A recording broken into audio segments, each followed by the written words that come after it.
হরে কৃষ্ণ। গোবিন্দ গুরুবে গৌরচন্দ্রায় রাধিকায় তদালয়ে কৃষ্ণায় কৃষ্ণ ভক্তায় তদ্ভক্তায় নমো নমঃ। সবাইকে স্বাগত জানাচ্ছি মন্ত্র মেডিটেশন সার্কেলের 23তম পর্বে। আজকে আমরা আলোচনা করছি ভগবান যখন হাসেন প্রকৃতি হাসে। when God smiles nature smiles। তো শুরু করার পূর্বে একটা রিকোয়েস্ট করতে চাই, আপনারা যারা আমাদের পরিবারের সদস্য হননি এখনো, আমাদের চ্যানেলটি সাবস্ক্রাইব করে আমাদের সাথে থাকুন এবং ভিডিওটা কেমন লাগলো আমাদেরকে কমেন্ট করে জানিয়ে দিবেন। আমরা স্ক্রিন শেয়ার করছি, আপনি এখানে স্লাইড দেখতে পাচ্ছেন। এই স্লাইড গুলো তৈরি করা হয়েছে রাধেশ্যাম প্রভুর শিক্ষা অনুসারে। আমরা তার আশীর্বাদ নিয়ে আমরা শুরু করছি। When God smiles, nature smiles। তো ভগবান শ্রীকৃষ্ণ কুরুক্ষেত্রের যুদ্ধের পরে অনেক রাজারা নিহত হয়েছিল, কুরুক্ষেত্রের যুদ্ধে বিভিন্ন মহারথীরা নিহত হয়েছিল। কুরুক্ষেত্রের যুদ্ধ অবশেষে সমাপ্ত হয়েছিল, যুধিষ্ঠির মহারাজ রাজা রূপে অভিষিক্ত হয়েছিলেন। এরপর ভগবান শ্রীকৃষ্ণ তিনি হস্তিনাপুর থেকে দ্বারকাতে গমন করছিলেন তার নিজের রাজ্যে। তখন পাণ্ডবদের মাতা কুন্তী দেবী ভগবান শ্রীকৃষ্ণকে অনুরোধ করেন আরো কিছুদিন থাকার জন্য, এবং তিনি কিছু প্রার্থনা নিবেদন করেছিলেন ভগবানের কাছে, যেগুলো বিখ্যাত ভাগবতে কুন্তী দেবীর প্রার্থনা বলে অত্যন্ত বিখ্যাত। সেখানে একটা শ্লোকে কুন্তী দেবী বলছেন, ইমে জনপদা স্তব্ধা সুপক্ষ ঔষধি বিরুদ বনাদ্দিনন্ত হৃদন্তে তব বিকশিত।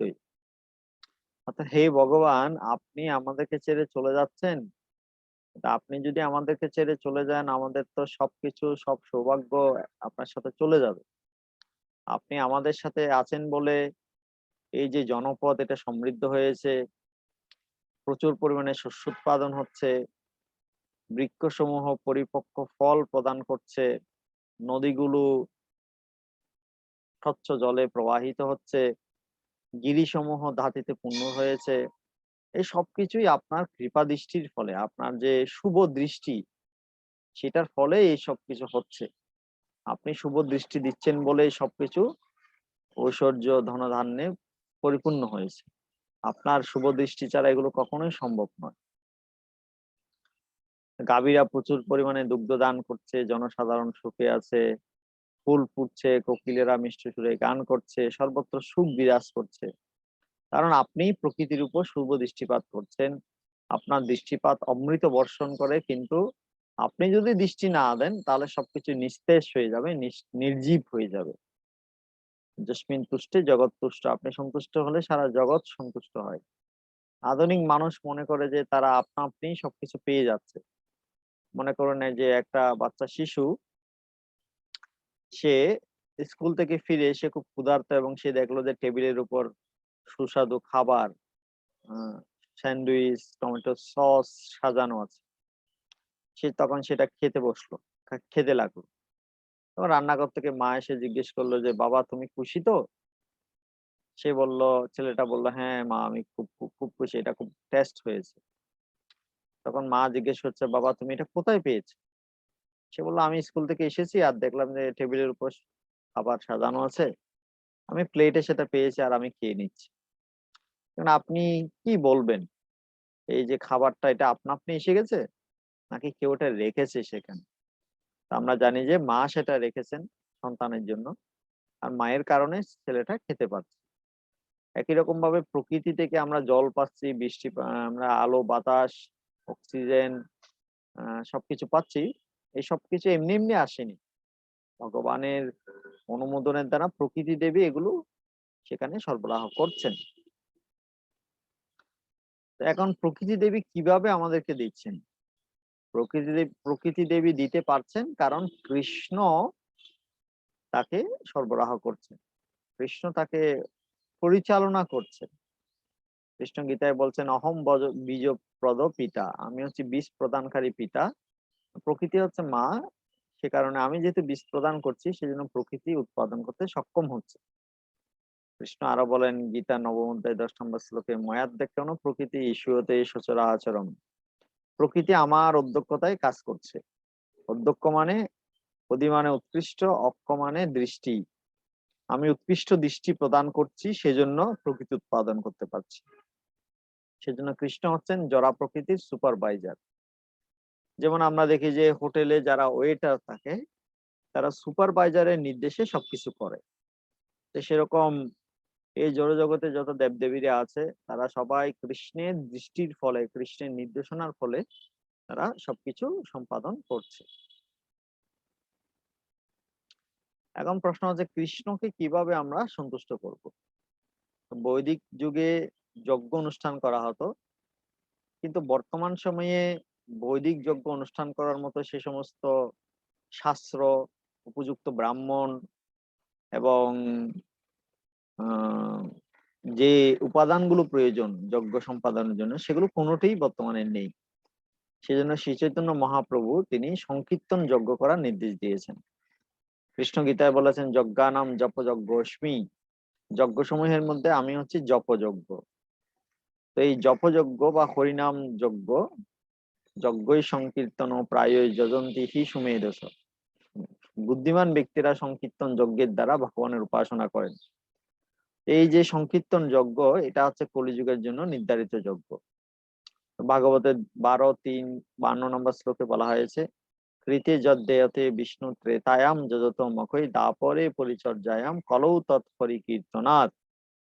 সত্যযুগের জন্য বিষ্ণুকে ধ্যান করা ছিল যুগধর্ম, ত্রেতা যুগের জন্য যজ্ঞ অনুষ্ঠান করা ছিল যুগধর্ম, দাপর যুগের জন্য ভগবানের বিগ্রহ অর্চন করা ছিল যুগধর্ম, আর কলিযুগের জন্য তৎ হরি কীর্তনা, ভগবান শ্রীহরির নাম কীর্তন হচ্ছে, হরে কৃষ্ণ মহামন্ত্র কীর্তন হচ্ছে এই যুগের যুগধর্ম, কলিযুগের যুগধর্ম। চারি যুগে চারি ধর্ম জীবেরও কারণ, কলিযুগে জন্ম হয় নাম সংকীর্তন, অতএব কলিযুগে নাম যজ্ঞ সার, অন্য কোন ধর্ম কইলে নাহি হয় পার। তাই কৃষ্ণ যদি আমাদের জপ কীর্তনে সন্তুষ্ট হন, তবে প্রকৃতি সমৃদ্ধশালী হবে এবং আমরাও সুখে জীবন যাপন করতে পারবো। আমরা দেখি যে যে সমস্ত ভক্তরা নিয়মিত কঠোর এবং আন্তরিকভাবে প্রার্থনা করেন, জপ কীর্তন করেন, তাদের মুখাবয়ব আনন্দে উজ্জ্বল থাকে, তারা সবসময় আনন্দে থাকে, তাদের যা প্রয়োজন কৃষ্ণ সেটা সরবরাহ করেন। কারণ জপ কীর্তনের মাধ্যমে শুধু আমরা যে উপকার হই সেরকম না, অন্য জীবেরা তারাও উপকৃত হয়। মহাত্মার উপস্থিতির কারণে এই জগতে অন্যান্য আত্মারাও লাভবান হয়। তাই প্রত্যেক কর্তব্য ভগবানের আনুগত্যে, তার সুদক্ষ, তার প্রদত্ত আইন অনুসারে তাকে সন্তুষ্ট করার জন্য করা হচ্ছে। একবার শিল প্রভুপাদ তার শিষ্যদের নিয়ে এক পার্কের বেঞ্চে বসেছিলেন। শিল প্রভুপাদ বললেন, দেখো এখানে কত প্রয়োজনীয় গাছ আছে, কত সুন্দর ফুল আছে, পথ সারি সব সুন্দর। এই বাগানে আমরা বসে আছি, আমরা কথা বলছি, এই বাগানটার সৎ ব্যবহার করছি। সরকার এটা নিয়ন্ত্রণ করছে, সরকার যদি এই বাগানটা না সাজাতো তবে এটা এত সুন্দর হতো না। আমরা যদি পাথর ফেলে, পাথর নিক্ষেপ করে, ফুল ছিঁড়ে ফেলে, ঝগড়াঝাটি করে বাগানটা নষ্ট করি, তখন পাহারাদার এসে আমাদেরকে বের করে দেবে, কারণ এটা সরকার কর্তৃক নিয়ন্ত্রিত হচ্ছে। একইভাবে এই যে জগৎ এত সুন্দর, ফুল ফুটছে, পাখি ডাকছে, নদীর স্রোতধারা প্রবাহিত হচ্ছে, বিভিন্ন ঋতু পরিবর্তন হচ্ছে, এগুলো কিভাবে হচ্ছে? কারণ এই সুন্দর জগৎটার পিছনে একজন পরিচালনাকারী ভগবান কৃষ্ণের হাত আছে। তিনি এই জগৎটা পরিচালনা করছেন বলে সবকিছু এত সুন্দরভাবে সম্পাদিত হচ্ছে। আমরা ফলমূল আহরণ করছি, শস্য, বৃষ্টির জল, সূর্যরশ্মি, বাতাস, স্বর্ণ, রূপা, ডায়মন্ড, সালফার, ধাতু, সবকিছু আমাদের ব্যবহারের জন্য প্রকৃতি সরবরাহ করছে। যদি আমরা সেগুলো আত্মতৃপ্তির জন্য ব্যবহার করি, তখন বাগানটি যেরকম আহ সরকারের স্বার্থে তৈরি করা হয়েছে, সেরকম এই সমস্ত কিছু উপকরণগুলো ভগবান আমাদেরকে দিয়েছেন তার সেবায় ব্যবহার করার জন্য। আমরা যদি সেটা না করে আমাদের ইন্দ্রিয় তৃপ্তির জন্য সেগুলো ব্যবহার করি, তখন সেটা আমাদের বন্ধনের কারণ হবে। বিদ্যুৎ ব্যবহারের জন্য বিদ্যুৎ বোর্ডে আমরা বিল প্রদান করি, জলের বোতল কেনার জন্য আমরা বিল দিই। সেরকম কৃষ্ণের প্রকৃতি থেকে আমরা সবকিছু নিচ্ছি, কিন্তু কৃষ্ণকে কি আমরা কখনো বিল দিয়েছি? তো সেজন্য বিল দেওয়ার জন্য আমাদেরকে দুইটা কাজ করতে হবে। এক হচ্ছে হরে কৃষ্ণ মহামন্ত্র কীর্তন করা, এবং দুই হচ্ছে কৃষ্ণের আইন মেনে চলা।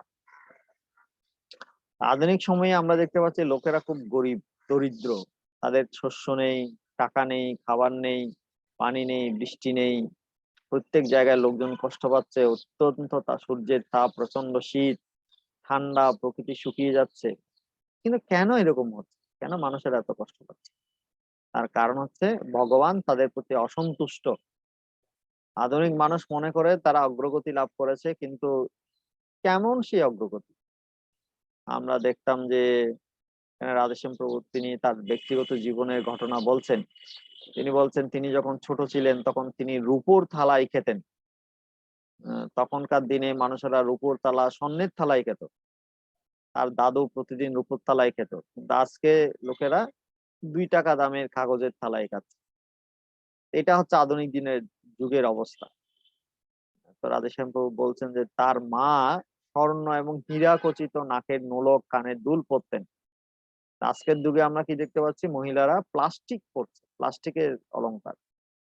এটা হচ্ছে প্লাস্টিকের যুগ। আমরা কি আদৌ কি উন্নতির দিকে যাচ্ছি, নাকি আমরা অবনতির দিকে যাচ্ছি? এটা আমাদের বিবেচনা করা দরকার। একটা সুন্দর শ্লোকে বলা হয়েছে, সবরই ভূষণম চন্দ্র নারী নাম ভূষণম পতি পৃথিবী ভূষণম রাজা বিদ্যা সর্বস্ব ভূষণম। রাতের আকাশের ভূষণ হচ্ছে চাঁদ, নারীর ভূষণ হচ্ছে তার স্বামী, পৃথিবীর ভূষণ হচ্ছে রাজা, এবং সকল মানুষের ভূষণ হচ্ছে বিদ্যা। কেউ দেখতে অনেক কুৎসিত হতে পারে, কিন্তু তিনি যদি যথার্থ বিদ্বান ব্যক্তি হয়, ভগবত তত্ত্বজ্ঞান যদি তার থাকে, জীবনের উদ্দেশ্য যদি তিনি জানেন, পৃথিবীর সর্বত্র তিনি পূজিত হয়ে থাকেন। তো সেই জন্য এই জগতের সব থেকে সুন্দরতম ব্যক্তি হচ্ছেন ভগবান শ্রীকৃষ্ণ। এবং কৃষ্ণ যখন হাসেন তখন প্রকৃতিও হাসে, প্রকৃতিও সম্পদশালী হয়। কৃষ্ণকে সন্তুষ্ট করতে না পারলে আমরাও সন্তুষ্ট হতে পারবো না। কৃষ্ণকে যদি আমরা সন্তুষ্ট করতে পারি, আমরাও সন্তুষ্ট হতে পারবো। যস্মিন তুষ্টে জগৎ তুষ্টম, যৎ প্রীণেতে প্রীণতাম জগৎ। এখানে আপনি একটা গল্প দেখতে পাচ্ছেন যে পাণ্ডবেরা যখন বনবাসে ছিলেন, দুর্বাসা মুনি তার 60,000 শিষ্য নিয়ে এসেছিলেন যুধিষ্ঠির মহারাজের কাছে, এসে বলেছিলেন আমাকে খাবার দাও। তো যুধিষ্ঠির মহারাজ দ্রৌপদীকে বললেন যে তুমি কি খেয়ে ফেলেছো? তুমি কি? তখন দ্রৌপদী বলছে হ্যাঁ আমি খেয়ে ফেলেছি, অক্ষয় পাত্র থেকে আর কোনো খাবার বের হবে না। তখন পাণ্ডবেরা খুব বিপদে পড়ে যান এবং তারা ভগবান শ্রীকৃষ্ণকে স্মরণ করতে থাকেন। তো শ্রীকৃষ্ণ সেখানে উপস্থিত হন এবং শ্রীকৃষ্ণ দ্রৌপদীকে বলেন আমি খুব ক্ষুধার্ত, আমাকে কিছু খাবার দাও। দ্রৌপদী বললেন এটাই তো আমাদের সমস্যা, আমাদের তো কোনো খাবার নেই, তোমাকে কিভাবে দেব? কৃষ্ণ বললেন তুমি অক্ষয় পাত্রটা নিয়ে আসো। দ্রৌপদী অক্ষয় পাত্রটা নিয়ে আসে এবং কৃষ্ণ সেখানে দেখেন যে অক্ষয় পাত্রের এক কোনায় এক ছোট এক টুকরো শাক এবং একটা অন্ন লেগে আছে। কৃষ্ণ সেটা নিয়ে খেলেন এবং খেয়ে একটা ঢেকুর তুললেন। আর এর ফলে ওদিকে দুর্বাসা মুনির 60,000 শিষ্য সহ নদীতে স্নান করতে গিয়েছিলেন। তারা যখন নদীতে ডুব দিলেন, তখন তারা হঠাৎ মনে করলেন তাদের পেট এবং পরিপূর্ণ হয়ে গেছে এবং পেট ভরে একদম গলা পর্যন্ত উঠে গেছে খাবার। তারা তো বুঝতে পারছে না কি ব্যাপার, এত আমরা তো এখনো খাইনি, আমরা নদীতে স্নান করছি, হঠাৎ এত পেট ভরে গেলে কেন? তারা বুঝতে পারছে না। তখন তারা চিন্তা করছে না আমাদের যেহেতু এখন পেট ভরা, এখন যদি আমরা যুধিষ্ঠির মহারাজের কাছে যাই তাহলে তো তিনি আমাদেরকে খাবার দেবে, কিন্তু আমরা তো খেতে পারবো না। এর ফলে আমরা অভিশাপ দেবে তারা। তখন এটা চিন্তা করে দুর্বাসা মুনি তার 60,000 শিষ্যকে নিয়ে পালিয়ে চলে যায়। এই গল্প থেকে আমরা শিখতে পারি কৃষ্ণ একটা অন্ন খেয়েছিল, আর এর ফলে যদি দুর্বাসা মুনি এবং তার 60,000 শিষ্যের সবার পেট ভরে গিয়েছিল। এখান থেকে শিক্ষা হচ্ছে আমরা যদি ভগবানকে সন্তুষ্ট করতে পারি তাহলে সবাই সন্তুষ্ট হয়ে যায়। ভগবান যদি খান সবার খাওয়া হয়ে যায়, ভগবান যদি জল পান করেন সবার জল পান করা হয়ে যায়। সেজন্য আলাদা আলাদা ভাবে দেবদেবীদের পূজা না করে বা আলাদা আলাদা ভাবে যে সমাজ সেবা, মানব সেবা এগুলো না করে আমরা যদি ভগবানের সেবা করি, ভগবানকে সন্তুষ্ট করতে পারি, তাহলে অন্য সব দায়িত্ব সবগুলো অটোমেটিক সম্পাদিত হয়ে যাবে। হরে কৃষ্ণ হরে কৃষ্ণ, কৃষ্ণ কৃষ্ণ হরে হরে, হরে রাম রাম রাম হরে হরে। তো আজকে আমরা আলোচনা করলাম when God smiles, nature smiles. ভগবান যখন হাসেন প্রকৃতি হাসে। তো আশা করি আমাদের ভিডিওটা আপনার ভালো লেগেছে। আপনারা যারা আমাদের চ্যানেলটি এখনো সাবস্ক্রাইব করেননি, দয়া করে আমাদের চ্যানেলটা সাবস্ক্রাইব করে আমাদের সাথে থাকুন। ভালো থাকুন, সুস্থ থাকুন এবং কৃষ্ণ ভাবনায় থাকুন। হরে কৃষ্ণ।